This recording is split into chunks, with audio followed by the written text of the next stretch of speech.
नमस्कार सभी स्टूडेंट। आज हम एक नई वीडियो में आ गए हैं। आगे का बेसिक आज हम डिस्कस करेंगे। तो ये आपने पढ़ा था पहले यूपी बोर्ड संख्याओं के प्रकार। हमने वास्तविक संख्याओं तक पढ़ लिया था। अब इसके आगे कुछ और भी नंबर्स हैं जिन्हें जो कि आपको पता होनी चाहिए। और मैं स्वागत करता हूँ अपने चैनल पे। इम्पोर्टेंट वीडियो है तो आप बने रहें साथ में। और ऐसी इम्पोर्टेंट वीडियो और अगर आपको चाहिए तो आप सब्सक्राइब कर लीजिए। तो जल्दी वीडियो पे आते हैं। जल्दी मतलब बेसिक पे आते हैं। एक हम आज पढ़ेंगे सम संख्याओं के बारे में। सम संख्याएं जो कि आपने छोटे पे पढ़ी होंगी। सम संख्याएं वह संख्याएं होती हैं, ये इन्हें इंग्लिश में इवन नंबर कहते हैं। ठीक है, ठीक है बच्चों, इन्हें इंग्लिश में इवन नंबर्स कहते हैं। 2 मिनट। तो हाँ, वे संख्याएं जो 2 से पूर्णतः विभाजित हो जाएं वे सम संख्याएं कहलाती हैं। एंड गाइस, ये समझना कि बैकग्राउंड अगर साउंड ज़्यादा है तो आप उसको अवॉइड करना। ठीक है, उसके लिए मैं माफ़ी मांगूंगा। और वीडियो में नहीं डाल पाए इतने टाइम से, उसके लिए भी माफ़ी मांगूंगा। बट अब ओरिएंटेड वीडियो आएंगी, टेंशन नहीं लेना, रोज़ के रोज़। और 12th के भी इम्पोर्टेंट क्वेश्चन डिस्कस करेंगे। वह संख्याएं जो 2 से पूर्णतः विभाजित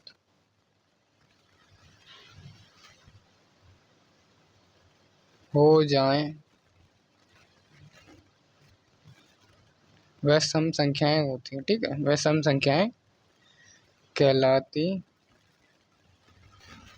हैं। ठीक है,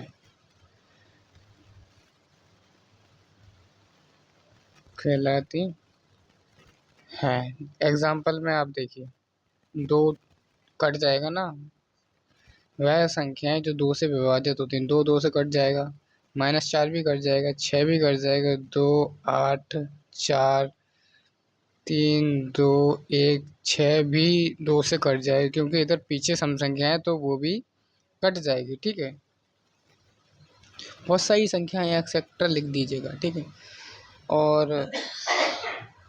और आप एक नोट लगा लीजिए इधर। वह संख्याएं भी कट सकती हैं जो जिनके पीछे का अंक 2 4 6 8 लास्ट अंक हो। ठीक है,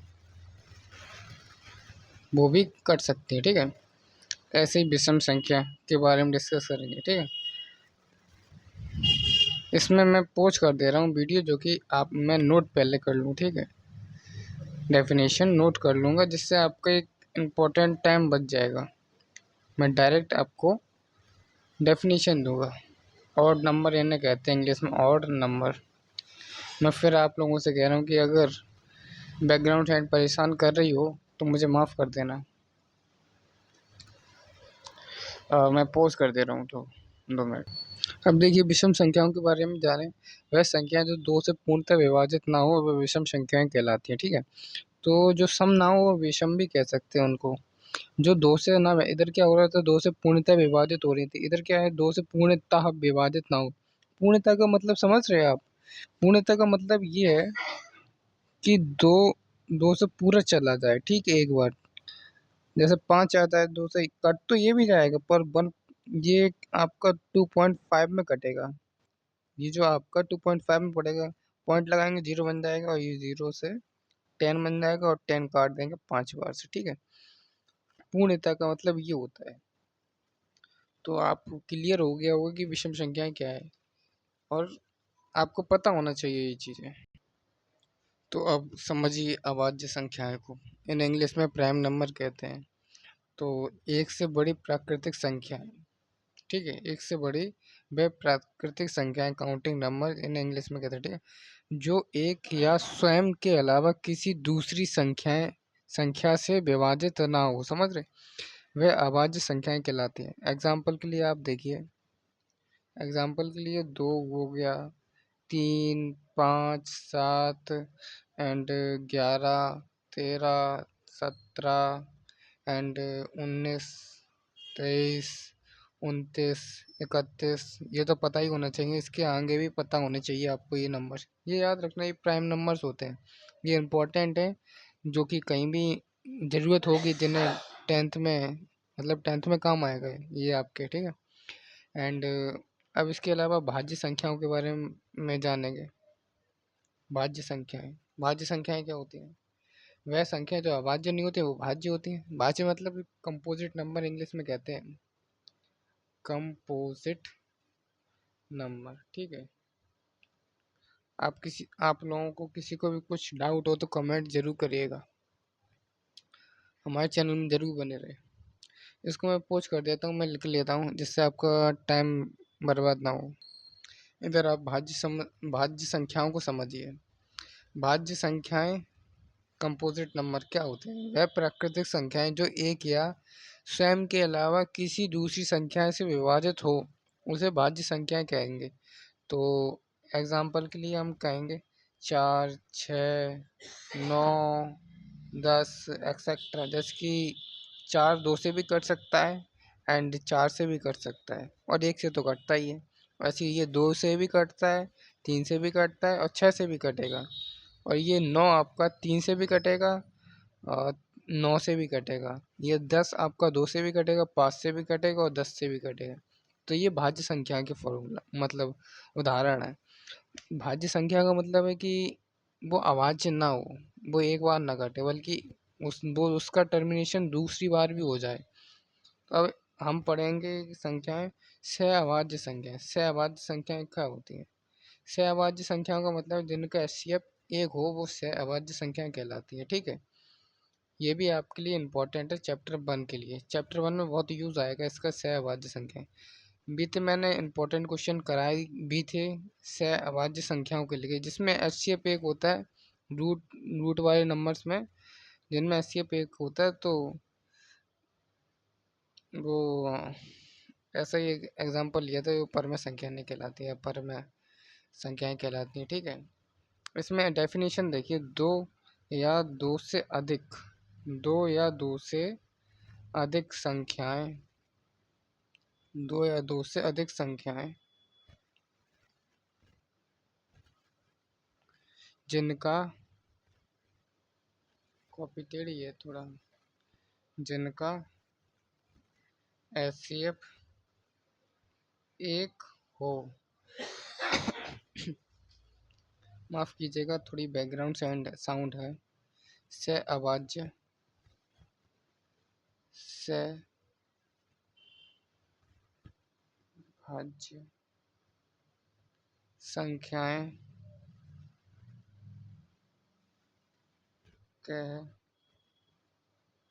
कहलाती हैं, ठीक है। और जैसे कि उदाहरण के लिए हम दे सकते हैं 2 और 3 होंगे, तो इनका एचसीएफ क्या निकलेगा? 2 3 का एचसीएफ हमें 1 निकलेगा, ठीक है। 2 और 3 का एचसीएफ 1 निकलेगा, क्योंकि 2 2 से कटेगा, 3 3 से कटेगा, तो इसका एचसीएफ 1 निकलेगा। इनके बीच कॉमन कुछ नहीं होगा, इनके बीच कॉमन 1 होगा, ठीक है। इसी वजह से इन्हें सहअभाज्य संख्याएं कहलाएंगे, ठीक है। इससे अभाज्य संख्या इन्हें इंग्लिश में को प्राइम नंबर कहते हैं। अब आगे हम देख लेते हैं कुछ फार्मूलास जो कि आपको पता होना चाहिए, फार्मूलास जो कि टेंथ के लिए आपको पता होना चाहिए। जैसे कि एक आता है आपका ए प्लस वी का whole square, a minus b का होल स्क्वायर, ठीक है। इसके अलावा आता है ए प्लस वी का whole cube, a minus b का होल क्यूब, ठीक है।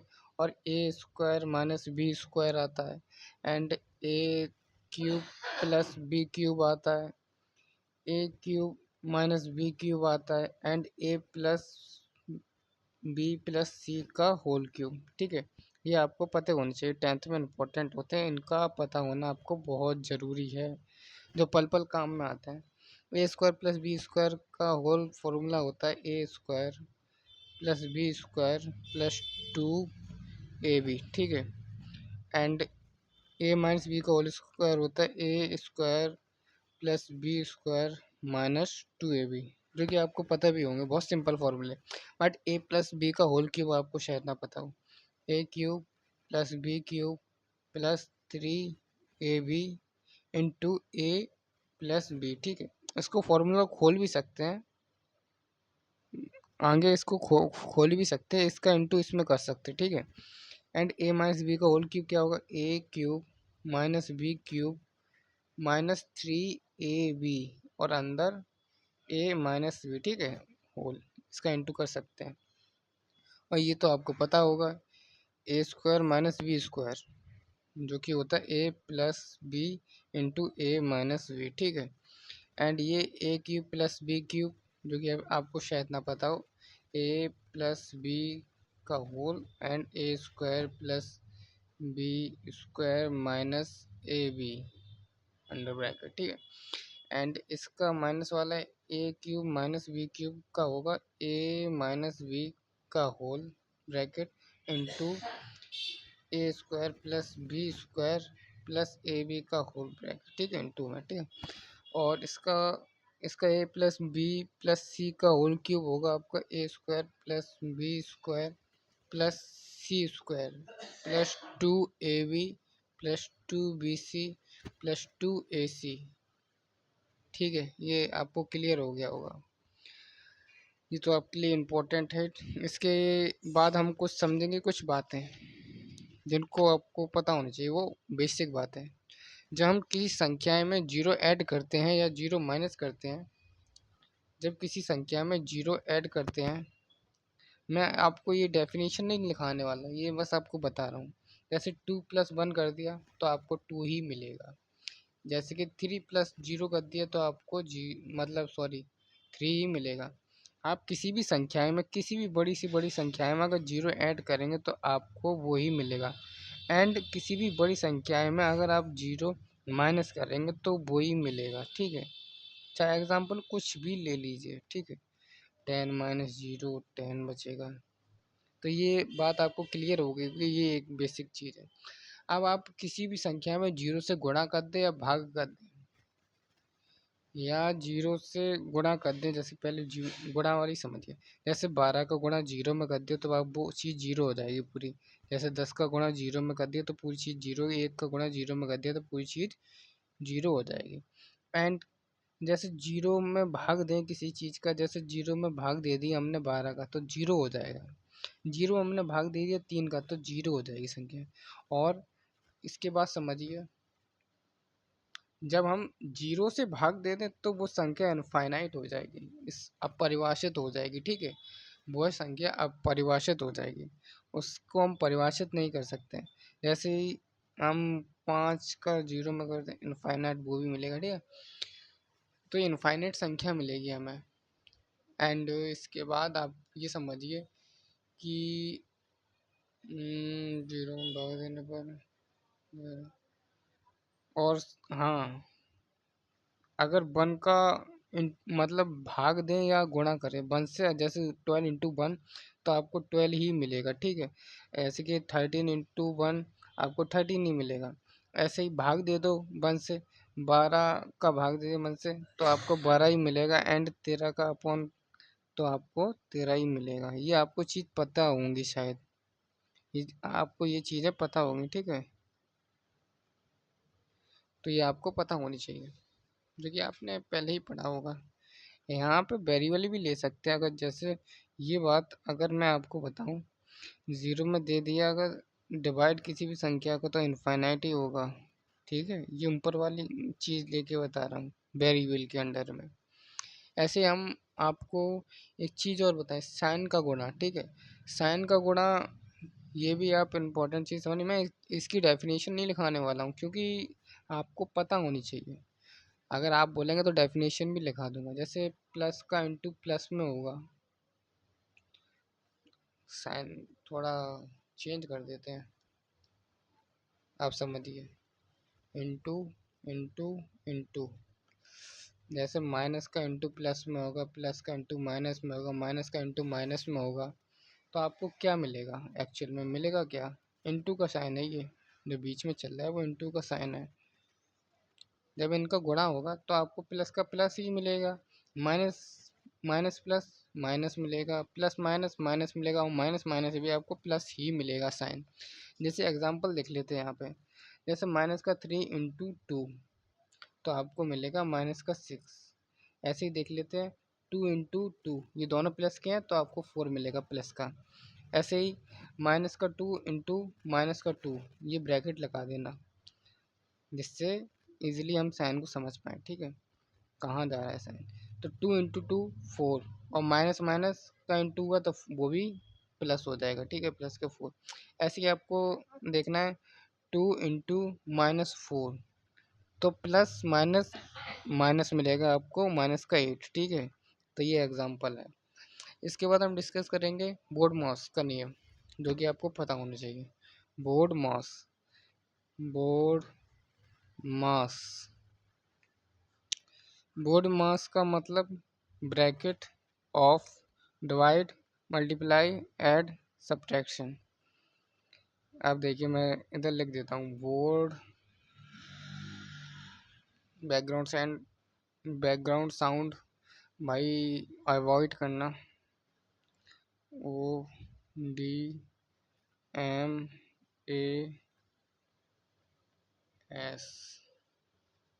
बोर्ड मास। बोर्ड मास मीन्स ब्रैकेट को पहले सॉल्व करना, मतलब कोष्टक, हिंदी में आप पढ़े होंगे, कोष्टक टा होता है। एंड ब्रैकेट कई तरह के हैं, जैसे कि ले लीजिए ऐसा खुला मतलब सॉरी बंद, क्या बोलते हैं, बंद कोष्टक, इंग्लिश में बोलते हैं क्लोज ब्रैकेट। और ये कर्ली ब्रैकेट, ठीक है, मंझले कोष्टक कहते हैं हिंदी में। और ये ओपन हमारा ब्रैकेट हो जाता है, खुला खुला कोष्टक। और ये एक लाइन ब्रैकेट भी आता है, लाइन ब्रैकेट, ठीक है, ये लाइन ब्रैकेट, इसको लाइन ब्रैकेट कहते हैं। इनको नाम लिख दें, ब्रैकेट नहीं लिखूंगा, ओपन ब्रैकेट, ठीक है। और ये आपका कर्ली ब्रैकेट, और ये आपका क्लोज्ड ब्रैकेट, ये बंद होता है एकदम ब्रैकेट। और ये ऑफ का मतलब है ऑफ, जैसे इसको लिख देते हैं का या इनटू, ये सिंपल सा साइन हो तो गुणा का ही, ठीक है, आपने पढ़ा होगा छोटे पे। ये डिवाइड का, डिवाइड भाग, ठीक है। और ये मल्टीप्लाई का, जो कि होता है गुणा। और ये ऐड, जो कि क्या बोलते हैं, जोड़। और ये सब्ट्रैक्ट, सब्ट्रैक्शन, अंतर या घटाना,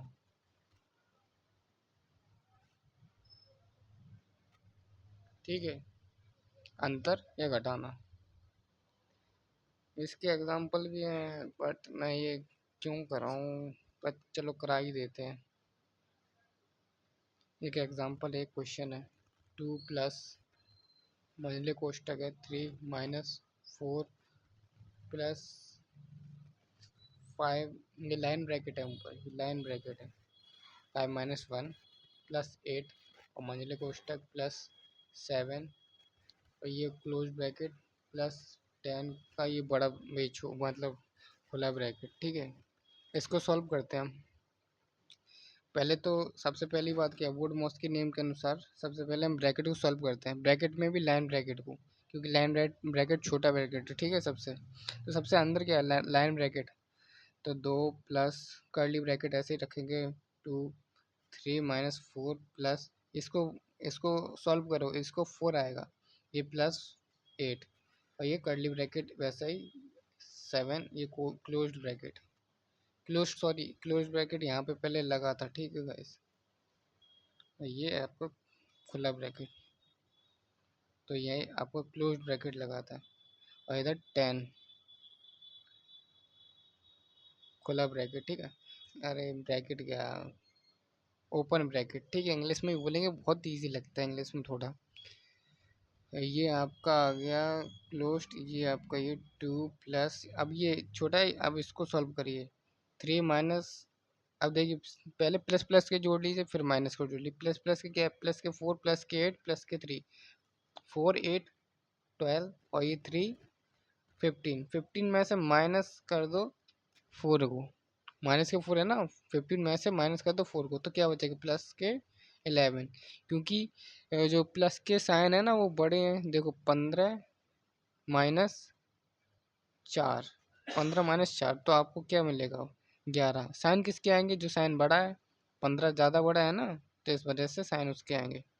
ठीक है, अब इसके बाद +7 अंडर ब्रैकेट +10 क्लोज ब्रैकेट। अब ये 2 11 +7 को मतलब जोड़ दो, 2 और 11 कितने होंगे 13, 13 +7 कितने हो जाएंगे आपके, हो जाएंगे 20, 20 हो जाए। अब ये ब्रैकेट सॉल्व हो गया +10, अब इसको सॉल्व कर दो 30 आएगा, यही आंसर होगा। ठीक है, ये आपका आंसर होगा। चलिए हम ये एग्जांपल, वैसे भी आप लोगों को ये शायद आता होगा। अब हम पढ़ेंगे त्रिभुज के बारे में, अब हम पढ़ेंगे त्रिभुज के बारे में, ट्रायंगल के बारे में। उसका भी थोड़ा बेसिक ले लो, इम्पोर्टेंट है। फिर हम एक्सरसाइज पर भी आएंगे आगे, जो कि चैप्टर 1 पे ही आएंगे। त्रिभुज आखिर क्या होता है।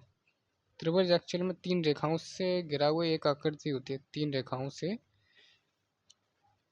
घिरी आकृति को त्रिभुज कहते हैं। घिरी आकृति को त्रिभुज कहते हैं, त्रिभुज कहते हैं। भाई बैकग्राउंड साउंड को अवॉइड करना। ये त्रिभुज 3 रेखाएं हमने कर दी, तो अगर वो घिरी आकृति है उसी को त्रिभुज कह दिया। एक देखो घिरी आकृति है ना, इसी को त्रिभुज कह दिया। इसमें 3 कोण होते, ठीक है, 3 रेखाएं होती हैं, समझ रहे हैं। इसको नाम दे दिया ए, इसको दे दिया बी, इसको दे दिया सी। त्रिभुज के गुण के बारे में बात करें तो यही जो मैंने बताया वही इसके गुण है, प्रॉपर्टीज ऑफ ट्रायंगल। त्रिभुज के गुणों के बारे में बात करें तो पहला, त्रिभुज त्रिभुज में त्रिभुज में त्रिभुज में 3 शीर्ष होते हैं। शीर्ष का मतलब 3 कोने, 3 शीर्ष होते हैं। ये 3 कोने हैं ना, ये 3 कोने मिलते हैं आपको, ये देखो 3 कोने, ये शीर्ष होते हैं, 3 शीर्ष होते हैं। नंबर सेकंड, त्रिभुज जो होता है ना आपका, त्रिभुज में 3 कोण होते हैं, 3 कोण होते हैं। और तीसरा है, त्रिभुज में 3 रेखाएं होती हैं, या कहें त्रिभुज के सभी कोणों का अंतः योग 180 डिग्री होता है, क्योंकि ये 60 का, ये 60 का, ये 60, या कैसे भी करके वो 180 अंतः कोण, ये सारे कोणों का योग 180 के बराबर होता है। अंतः कोण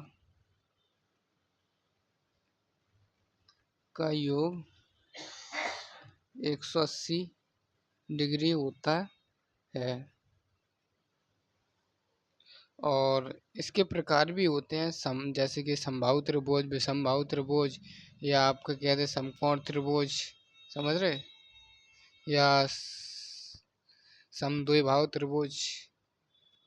तो हम वो उस त्रिभुज वाले चैप्टर में ही डिस्कशन करेंगे। अब इसके बाद थोड़ा सा और कुछ नई चीज़ों के बारे में डिस्कस करेंगे, जैसे त्रिकोणमिति के अनुपात, जो कि आपको पता होना चाहिए, या फिर वो चैप्टर में ही यूज करेंगे। और घातों के बारे में भी यूज करेंगे, जैसे इंटू वगैरह होता है। फिर हम उसके बाद चैप्टर 1 पे आ जाएंगे और चैप्टर 1 का बेसिक देखेंगे, वास्तविक संख्या का बेसिक देखेंगे। और अभी तक अगर आप वीडियो में बने रहे तो आपका बहुत धन्यवाद। आगे फिर मिलेंगे, शायद कल परसों मिलेंगे, तो आप बने रहे वीडियो में और ओरिएंटेड रहेंगे। बस आप कमेंट करना कि आपकी क्या ज़रूरत है, मैं ज़रूर वो पूरी करूँगा। ये आपको ये तैयार कर लेना आप, बहुत इंपॉर्टेंट चीज़ है क्लास 10th के लिए। और बैकग्राउंड साउंड के लिए मैं माफ़ी मांगता हूँ। धन्यवाद सभी लोगों का। और अगर यहाँ तक आ गए तो सब्सक्राइब कर लीजिएगा चैनल को।